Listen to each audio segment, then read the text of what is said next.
RIMS में junior डॉक्टरों ने प्रदर्शन किया है। सैलरी को लेकर के प्रदर्शन, यहां पर सैलरी नहीं मिलने के कारण काफी ज्यादा आक्रोशित हैं जूनियर डॉक्टर्स। सैलरी नहीं मिलने पर डायरेक्टर चेंबर का घेराव कर दिया है और एक नारे लगाए जा रहे हैं, नो पे नो वर्क। 3 महीने से वेतन नहीं मिलने से नाराजगी है इनमें। स्वास्थ्य विभाग पर लापरवाही का आरोप लगा रहे हैं। डायरेक्टर चेंबर के बाहर सभी डॉक्टर्स जुटे हुए हैं और जल्द ही वेतन भुगतान की मांग तेज कर दी है। रिम्स में जूनियर डॉक्टरों का आक्रोश बढ़ता जा रहा है। आंदोलन से स्वास्थ्य सेवाओं पर असर की आशंका है। से हम लोग के सारे रेसिडेंट्स का सैलरीज नहीं आया है। Residents interns actually more than 2 months. और हम लोग सिर्फ रेसिडेंट्स का ही नहीं, स्टाफ्स का भी नहीं आया है, टीचर्स का भी नहीं आया है, असिस्टेंट प्रोफेसर्स, डायरेक्टर्स, एडमिनिस्ट्रेटर्स, किसी का नहीं आया है। और हम लोग को ये बोला गया है कि ट्रेजरी में कोई घोटाला हुआ है। बट अब ऐसा सुनने में आया कि ट्रेजरी ओपन हो चुका है और कुछ कुछ कॉलेजेस में सैलरीज आने स्टार्ट हो चुके हैं और पुलिस डिपार्टमेंट और इलेक्ट्रिक डिपार्टमेंट को भी शायद सैलरीज आ चुका है। बट फिर भी अभी तक जो सबसे बड़ा स्टेट बॉडी है, मेडिकल इंस्टीट्यूशन है पूरे झारखंड में, जो कि हम लोग का रिम्स है, उसमें किसी को सैलरी नहीं आया है। पैसा चाहते हैं, मंथली जो मिलता है स्टाइपेंड जो है वो चाहते हैं। हम लोग 3.5 मंथ से ज्यादा वर्क कर रहे हैं यहाँ पे और हमें कुछ भी नहीं मिला है। हम लोग टोटली डिपेंडेंट है इसी पे। हम लोग बाहर जॉब नहीं कर सकते। सब लोग पूरे जितने JR1 है, JR2 है, JR3 है, इंटर्न्स है, सब लोग इस पे डिपेंडेंट है। डायरेक्टर साहब का बस एश्योरेंस, हम लोग किसी भी काम को, क्योंकि ये हम लोग का हॉस्पिटल जो है वो पेशेंट के वेलफेयर के लिए, पेशेंट का केयर करना हम लोग का फर्स्ट वो रिस्पांसिबिलिटी और ड्यूटी भी है। उस चीज को हम लोग हैम्पर नहीं करेंगे, कंप्रोमाइज नहीं करेंगे। लेकिन हम लोग का ये कहना है कि कहीं पे अगर कोई भी घोटाला हुआ, फाइनेंशियल प्रॉब्लम हुई किसी और डिपार्टमेंट में, तो उसका असर हम लोग के ऊपर क्यों पड़ रहा है? हमारे रिम्स में तो नहीं हुआ कि हम लोग का सैलरी, पेमेंट, एवरी, क्योंकि हमारे साथ हमारा फैमिली भी हमारे सैलरी पे डिपेंड होता है। और ज्यादा जानकारी के लिए न्यूज 18 संवाददाता गौरव झा हमारे साथ जुड़ रहे हैं। गौरव, यहां पर जूनियर डॉक्टरों का प्रदर्शन, जिस तरीके से अभी सिचुएशन है, फिलहाल क्या इन लोगों से बातचीत करने के लिए कोई पहुंचा है? बिल्कुल, हम आपको बता दें कि जो ट्रेजरी घोटाला है, इस ट्रेजरी घोटाले के आंच में अब स्वास्थ्य विभाग भी है, क्योंकि स्वास्थ्य विभाग के कर्मियों को जो पैसे हैं वो अलॉट नहीं किए गए। यही एक बड़ी वजह है कि रिम्स के जूनियर रेजिडेंट्स को जो है सैलरी नहीं मिली। 3 महीने से सैलरी नहीं मिलने के बाद लगातार ये अपनी बातचीत जो है वो डायरेक्टर से कर रहे थे। डायरेक्टर द्वारा आश्वासन भी दिया जा रहा था कि सैलरी अलॉट होने के बाद सभी को दिया जाएगा, सभी के अकाउंट में दिए जाएंगे। लेकिन अब तक विभाग द्वारा सैलरी अलॉट नहीं होने की वजह से इन्हें सैलरी नहीं मिल पाई है, जिसके बाद इन्होंने कहा कि हमें पुख्ते रूप से आश्वासन दिया जाए कि आखिर कितने दिनों में उनका इस समस्या का हल किया जाएगा। जो जूनियर डॉक्टर्स हैं उन्होंने कहा कि हमने कोई कार्य बाधित नहीं किया है, लेकिन फिर भी अगर हमें सैलरी नहीं मिलेगी तो ये हमारी मजबूरी है कि हमें इस तरीके से डायरेक्टर के चैम्बर के बाहर प्रदर्शन करना पड़ रहा है, क्योंकि हम बिना पैसे के हम लोग नहीं चल पाएंगे। जो फर्स्ट ईयर के रेजिडेंट हैं उनका कहना है कि 2 से 3 महीने पूर्व में भी उन्हें लेट से सैलरी मिलती थी और अब 3 महीने और नहीं मिलते, यानी 5 महीने से उन्हें जो है वो पे आउट नहीं हो पा रहा है, जिसकी वजह से समस्याएं बढ़ी हैं। तो बातचीत जारी है, डायरेक्टर लेवल पर बातचीत हो रही है, लेकिन फिर भी जब तक विभाग से उनके पैसे अलॉट नहीं होते हैं तब तक उन्हें सैलरी मिल पाना मुश्किल जरूर रहेगा। ठीक है, अब देखते हैं कि जूनियर डॉक्टरों का जो ये मांगे हैं वो कब तक आखिर पूरी होती है। बहुत धन्यवाद आपका इन तमाम जानकारियों के लिए गौरव। चलिए बढ़ते हैं खबरों में आगे। गुमला सदर थाना क्षेत्र के सिलम के बाल सुधार गृह से 3 बाल कैदी दीवार फांद कर फरार हो गए हैं। घटना की जानकारी मिलते ही पुलिस मौके पर पहुंची है, जांच शुरू की गई है।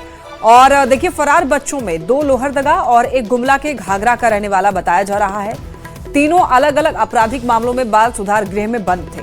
पुलिस ने आसपास के थानों को भी अलर्ट किया है और संभावित ठिकानों पर छापेमारी जारी है। अब इस घटना के बाद सुरक्षा व्यवस्था पर भी सवाल उठ रहे हैं। गुमला से ये खबर है, यहां पर सदर थाना क्षेत्र के सिलम के बाल सुधार गृह से 3 बाल कैदी दीवार फांदकर फरार हो जाते हैं। अब इसके बाद देखिए, लापरवाही का भी आरोप लग रहा है। हालांकि जैसे ही ये 3 बाल कैदी फरार हुए हैं, आसपास के थानों को भी अलर्ट कर दिया गया है। और ज्यादा जानकारी के लिए न्यूज 18 संवाददाता रुपेश हमारे साथ जुड़ रहे हैं। रुपेश, 3 बाल कैदी दीवार फांदकर फरार हो जाते हैं, ये बड़ी लापरवाही मानी जा सकती है, लेकिन फिलहाल क्या अपडेट है इस पूरे मामले पर? जी, आपको बता दें ये जो पूरा मामला है आज सुबह घटा है। गुमला के सिलम स्थित बाल सुधार गृह है, वहाँ पे सुबह सुबह ही जब 3 बाल कैदी है वो दीवार फांद करके भाग निकले और जब गिनती की गई तो उसमें 3 जो बाल कैदी थे कम पाए जाने के बाद जेल प्रशासन जो वहाँ का है उसमें हड़कंप मच गया और पूरे मामले की जानकारी पुलिस को दी गई। पुलिस टीम के साथ में मौके पर पहुंची और जितने भी कर्मी हैं उनसे पूछताछ लगातार कर रही है। और आपको बताते ये पहला मामला नहीं है बाल कैदियों का भागने का उस जगह से। इससे पहले भी कई बार ऐसी घटना घटी है जो बाल कैदी है वो दीवार के सहारे भागने में सफल हुए हैं, लेकिन बार बार घटना घटने के बाद भी जो वहाँ की सुरक्षा व्यवस्था टाइट होनी चाहिए वो पूरी तरह से विफल मान सकते हैं। और अधिकारियों का कहना है कि पुलिस लगातार जो बाल कैदी भागे हैं उनकी खोज में जुटी हुई है। जल्द ही उनको फिर से पकड़ लिया जाएगा। जी ठीक है, बहुत धन्यवाद आपका इन तमाम अपडेट्स के लिए रुपेश। रांची से बड़ी खबर, यहां बताया जा रहा है एक बहनोई की बेरहमी से हत्या की गई है। साले ने दरअसल टांगी से गला काटकर बहनोई की हत्या कर दी। घरेलू विवाद का यह मामला है और दो बहनें भी हमले में घायल हुई हैं। आरोपी भूपेश खंडित गिरफ्तार हुआ है। अब इस घटना के बाद इलाके में सनसनी है। तमाड़ थाना क्षेत्र का यह मामला बताया जा रहा है। गला काटकर हत्या कर दी है साले ने बहनोई की। पूरे गांव में इस वक्त सनसनी फैली हुई है। दो बहनें भी इसमें घायल हुई हैं। बुलाए थे घर? हम नहीं बुलाए हैं, एक घर बन रहा है तो चलते हम तो नहीं सक रहे आना जाना, इधर उधर दौड़ धूप करने की नहीं सक रहा है। इसके चलते मैंने आई थी काम करवाएंगे बोल के, यही उसी के चलते। कैसे घटना हुआ? घटना कैसे हुआ? घटना कैसे हुआ? वहाँ पर बैठा हुआ था, चेयर में पढ़ रहा था पेपर, उसके बाद ये किया। देवघर से बड़ी खबर, दिन दहाड़े छिनताई की कोशिश की गई है। देखिए, बदमाशों ने राहगीर को निशाना बनाया है और बैग छीनने की पूरी कोशिश सीसीटीवी कैमरे में कैद हो चुकी है। पीड़ित ने सूझबूझ से हालांकि अपना बैग बचा लिया है। देखिए, ये सीसीटीवी फुटेज सामने आया है, किस तरीके से यहां पर बैग छीनने की कोशिश की गई कुछ बदमाशों के द्वारा। हालांकि पूरा जोर जो है लगाया गया और बैग छीनने की जो कोशिश थी बाइक सवार अपराधियों द्वारा, उसने उसकी कोशिश को नाकाम कर दिया। अब इस घटना के बाद आरोपी तो मौके से फरार हो गया है, लेकिन इलाके में पुलिस गश्ती बढ़ाने की मांग हो रही है। बरमसिया इलाके की घटना है। सीसीटीवी फुटेज के आधार पर आरोपी की तलाश में अब पुलिस जुटी है। बीते दिनों रद्द हुई नीट यूजी परीक्षा की नई तारीख सामने आ चुकी है। एनटीए ने दोबारा परीक्षा की घोषणा की है और जानकारी के मुताबिक नीट यूजी की दोबारा परीक्षा 21 जून को होगी। 3 मई को रद्द हुई नीट परीक्षा अब 21 जून को आयोजित की जाएगी। नई तारीख घोषित होने के बाद रांची समेत राज्य भर के परीक्षार्थी फिर से तैयारी में जुट गए हैं। छात्रों का कहना है कि परीक्षा रद्द होने से उनकी तैयारी और मनोबल पर असर पड़ा है। जिन छात्रों की परीक्षा अच्छी गई थी, परीक्षा जिन्होंने अच्छा किया था, वो अब निराश हैं, जबकि कुछ छात्र दोबारा मौका मिलने से खुश भी हैं। वहीं अगले साल से नीट परीक्षा ऑनलाइन कराने की घोषणा पर छात्रों ने कहा है कि इससे पेपर लीक जैसी घटनाओं पर रोक लगाने में मदद मिलेगी। 14 जून को इसके लिए देखिए आपको एडमिट कार्ड मिल जाएगा और 21 जून को दोबारा परीक्षा होगी। लेकिन इस बार देखिए कुछ बड़े बदलाव किए गए हैं। 15 मिनट का एक्स्ट्रा टाइम बच्चों को दिया जाएगा, यानी कि 3 घंटे का पेपर होता है, लेकिन आपको 3 घंटे 15 मिनट टाइम इस बार पूरे मिलने वाले हैं। 14 जून तक प्रवेश पत्र आपको मिल जाएगा और टाइमिंग जो है वो 2 बजे दोपहर से शाम के 5:15 तक रहने वाला है। की परीक्षा की नई तारीख सामने आ चुकी है और नई तारीख है 21 जून। जाहिर है कि 3 मई को जिन परीक्षार्थियों ने परीक्षा दी थी उनके सामने अब दिमाग में एक नई तारीख उभर रही है, 21 जून। हमारे साथ ऐसे कई परीक्षार्थी हैं जिन्होंने वास्तव में 3 मई को परीक्षा दी थी, लेकिन 21 जून की परीक्षा को लेकर कितने तैयार हैं। साथ ही केंद्रीय शिक्षा मंत्री का यह बयान भी आ गया है कि अगले साल से यह परीक्षा ऑनलाइन होगी। तो जाहिर है तमाम चीज़ों पर हम बात करेंगे कि अब जो है 3 मई की परीक्षा अब जो है रद्द हो चुकी है, 21 जून को परीक्षा होगी। साथ ही अगले साल के लिए भी ऐलान हो गया कि अब परीक्षा ऑनलाइन होगी। तो अगले साल का तो हम नहीं सोचना चाहेंगे, जो करेंगे इसी सेकंड अटेम्प्ट मिला है, मौका मिला है, उसी में करेंगे।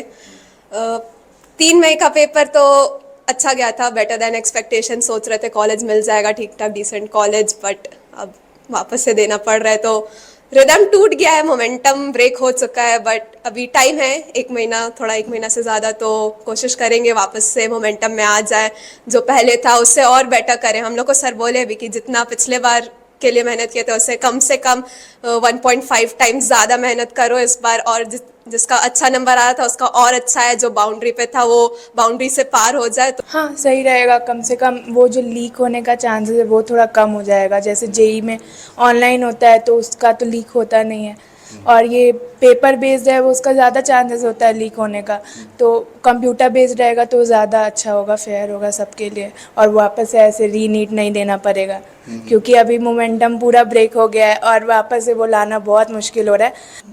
हाँ, हम 1 महीना लगातार अभी लाइब्रेरी में ही पढ़ाई करेंगे हम लोग सब, जिससे हमारा मोमेंटम वापस से गेन होगा। और फिर ये हमारे पास न्यूज़ भी आ चुका है कि अगले साल से केंद्रीय मंत्री ने बोल दिया है कि परीक्षा ऑनलाइन होगी, जिससे जितना भी मानव का मतलब ह्यूमन इंटरेक्शन से वो कम होगा, जिससे पेपर लीक होने के चांस भी कम हो जाएंगे। तो इससे हमें थोड़ी सी खुशी मिली है। अब देखिए अगले साल अब कितने ट्रांसपेरेंसी के साथ पेपर होता है। हम स्टार्टिंग के एक दिन तो लगा कि ये नहीं होना चाहिए था, ऐसा कैसे हो सकता है इतने बड़े लेवल पे। एक तो NTA नोटिस भी डाल रहा था कि बहुत 10 स्टेप्स अहेड हैं हम लोग, ये स्कूल के एग्ज़ाम नहीं है, इसमें चीटिंग हो ही नहीं सकती। कैसे हुआ ये पहले तो, और हो भी गया ठीक है, एक दिन मूड ख़राब हुआ, बट हमारे मेंटर्स जो यहाँ पे हमारे टीचर्स ये लोग समझा रहे हैं हम लोगों को कि जो हुआ अच्छे के लिए ही होता है। हम लोग को एक और अच्छा मौका मिला है कि जो किए थे उससे बहुत ज़्यादा बेटर कर सकते हैं हम लोग। क्या बात है। अच्छा, बल्कि अब क्या मांग कर रहे हैं कि समझाने का दौर जारी है। जाहिर है कि परीक्षार्थी जो हैं एक बार फिर से नीट की परीक्षा को लेकर अपना दिमाग लगाना शुरू कर दिए हैं। जाहिर है कि उनके सामने चैलेंज है कि अगर पिछली बार 3 मई को उनकी परीक्षा बेहतर हुई थी तो इस बार सुपर बेहतर करना है। लेकिन जो लोग थोड़ा सा कमी रह गई थी उनके सामने फिर एक मौका है कि 21 जून को अपनी कमी को पूरा कर दें। लेकिन अगली बार से यह ऐलान कर दिया गया है कि अब अगली बार नीट की जब परीक्षा होगी तो ऑनलाइन परीक्षा होगी। जाहिर है कि इससे ट्रांसपेरेंसी को लेकर उम्मीदें भी बढ़ेंगी।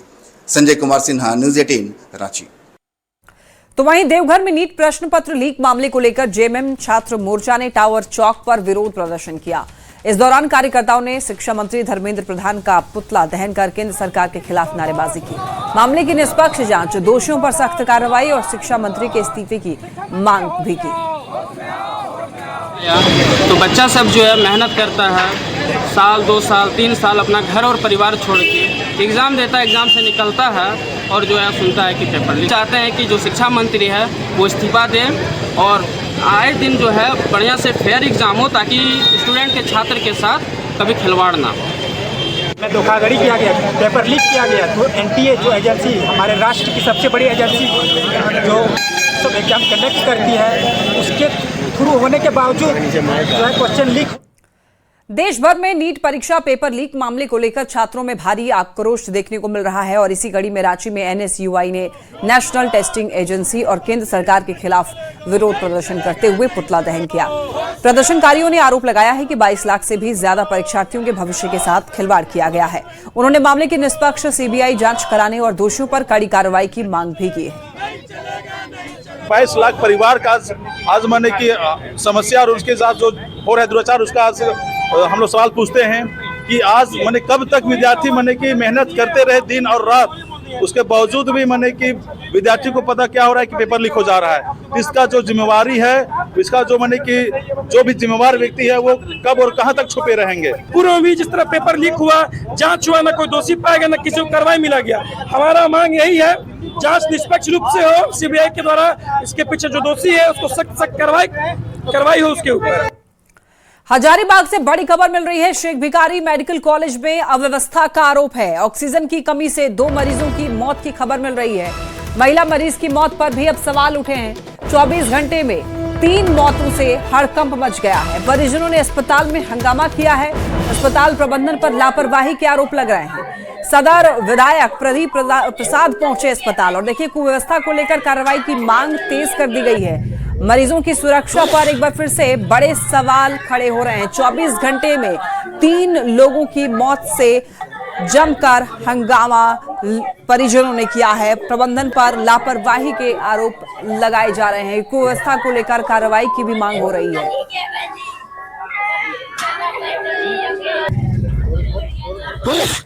गोड्डा के मुफस्सिल थाना क्षेत्र के मकुंडी दिकवानी संथाली टोला में 3 साल की बच्ची की संदिग्ध मौत से हड़कंप मच गया है।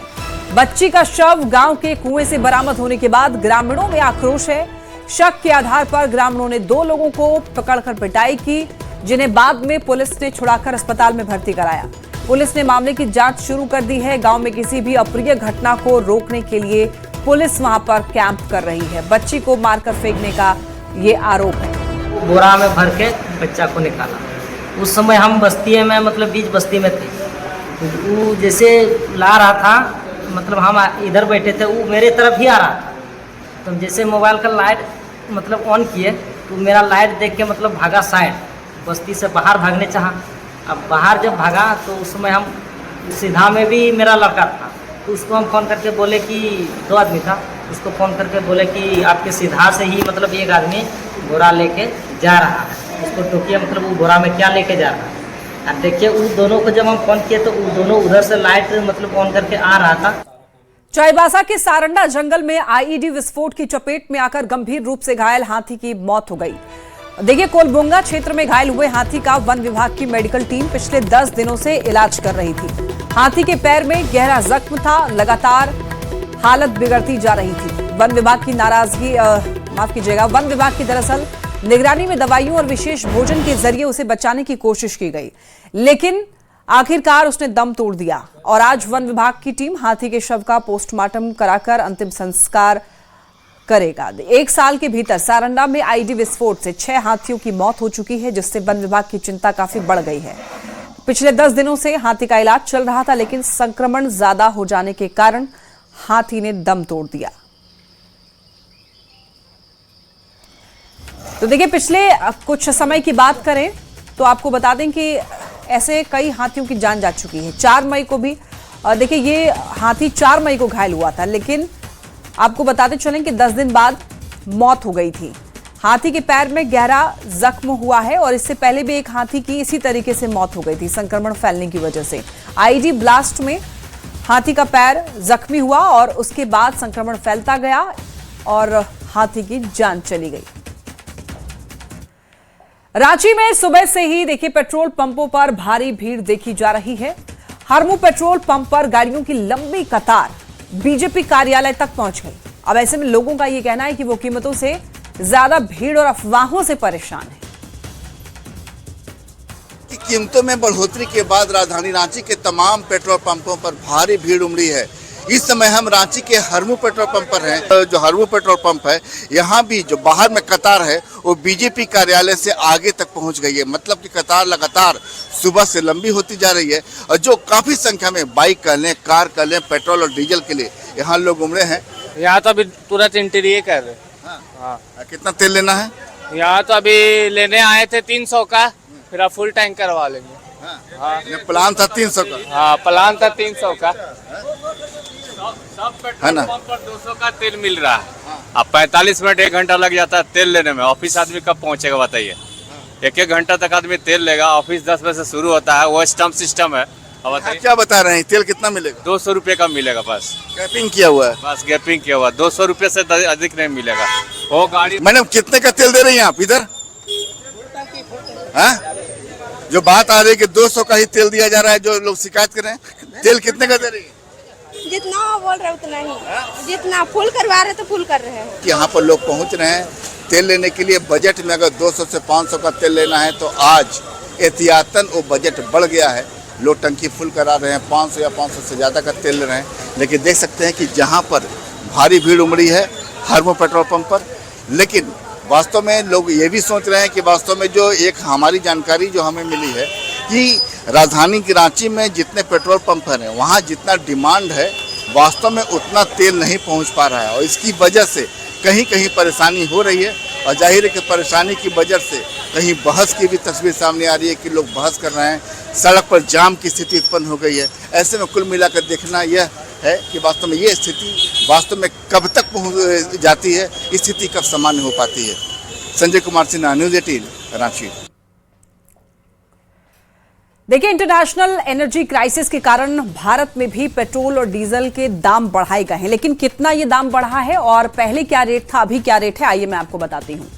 देखिए रांची की बात कर लें केवल यहाँ पर, तो यहाँ पर देखिए पेट्रोल के दाम पहले कितने थे और अभी कितना हुआ है वो आपको मैं बताती हूँ। देखिए पेट्रोल का ये सीरीज आप देख रहे हैं, पहले क्या था 97 रुपए 85 पैसे और अब जब 3 रुपए 16 पैसे बढ़ाए गए हैं तो दाम हो गया है 100 रुपए 86 पैसे। बात करते हैं डीजल की, तो डीजल का दाम पहले 92 रुपए 60 पैसे थे, लेकिन अब जब 3 रुपए 16 पैसे बढ़ा दिए गए हैं तो यही दाम बढ़कर अब 95 रुपए 76 पैसे हो गए हैं। तो ये बढ़े हुए दाम आज से ही लागू हो चुके हैं और इन्हीं दामों पर अब आपको पेट्रोल और डीजल खरीदना पड़ेगा। तो देश भर में देखिए पेट्रोल और डीजल की किल्लत का असर अब इमरजेंसी सेवाओं पर भी दिखने लगा है। झारखंड में 108 एम्बुलेंस सेवा चलाने वाली संस्था ने यह कहा कि कई जिलों में डीजल नहीं मिलने से एम्बुलेंस संचालन में परेशानी आ रही है। संस्था के प्रोजेक्ट हेड ने यह बताया है कि रात में एम्बुलेंस में डीजल भरवाने में दिक्कत हो रही है। इस समस्या की जानकारी राज्य सरकार को भी दी गई है। उन्होंने चेतावनी दी कि अगर जल्द ही पर्याप्त डीजल नहीं मिला तो एम्बुलेंस सेवाएं प्रभावित हो सकती हैं। बात करें झारखंड की बात करें तो झारखंड के सुदूर इलाके में कई इलाके में पेट्रोल और डीजल उपलब्ध भी नहीं है। ऐसे में सबसे अधिक जो असर पड़ रहा है वो एम्बुलेंस सर्विसेज पर पड़ रहा है। राज्य में एम्बुलेंस सर्विसेज को चलाने वाली यानी संचालन करने वाली कंपनी के प्रोजेक्ट हेड इस वक्त हमारे साथ हैं। इन्होंने बताया है कि कई ऐसे जिले हैं जहां क्राइसिस की स्थिति है और एम्बुलेंस नहीं चलने की स्थिति में है। सर, क्या दिक्कत आ रही है डीजल पेट्रोल में? हाँ, नमस्कार। हम लोग करीब 500 एम्बुलेंस चलाते हैं पूरे राज्य में 24 जिले में। काफी सुदूर इलाका में भी हम लोग का काफी सारा एम्बुलेंस है, ब्लॉक लेवल पे भी। खास करके शाम के टाइम 9-10 बजे के बाद काफी सारा पेट्रोल पंप में करीब 5-6 जिले में पेट्रोल डीजल नहीं मिल रहा। डीजल भरता है एम्बुलेंस में, डीजल नहीं मिल रहा है। तो इस स्थिति में हम लोग कोशिश करते हैं कि कहीं से कोई बैकअप रखा जाए, बट वो ज्यादा देर नहीं चलेगा। अभी तक तो स्थिति कंट्रोल में है, बट जैसे जैसे टाइम जा रहा है, पिछला एक हफ्ते में ये कंडीशन थोड़ा और सीवियर हुआ है। क्योंकि 108 एम्बुलेंस लाइफलाइन है इस राज्य की सर, हर किसी को उसकी सुविधा चाहिए। क्या ड्राइवर की ये शिकायत आ रही है कि तेल नहीं मिल रहा है? हाँ, ड्राइवर की शिकायत आ रही है कुछ जगह से कि तेल नहीं मिल रहा है। तेल कुछ दे रहा है बट पूरा नहीं दे रहा है। जैसे हम लोग क्या होता है, पेशेंट वगैरह होता है गाड़ी में तो हम लोग फुल टैंक करके हमेशा चलाते हैं। तो बोला जा रहा है नहीं, आप इतना मत लीजिए, आप आधा टैंक भर के चलाइए, ऐसा बोला जा रहा है कुछ जगह पे। एम्बुलेंस संचालन के प्रोजेक्ट हेड इस वक्त हमारे साथ हैं, जिन्होंने बताया कि राज्य में जिस तरीके से पेट्रोल और डीजल की किल्लत हो रही है, ऐसे में एम्बुलेंस संचालन में भी परेशानी आ रही है और कई जिले से एम्बुलेंस ड्राइवर से ये शिकायतें भी आ चुकी हैं कि उन्हें डीजल उपलब्ध नहीं हो रहा। कैमरा पर्सन संजीव तिवारी के साथ गौरव झा, न्यूज़ 18 रांची।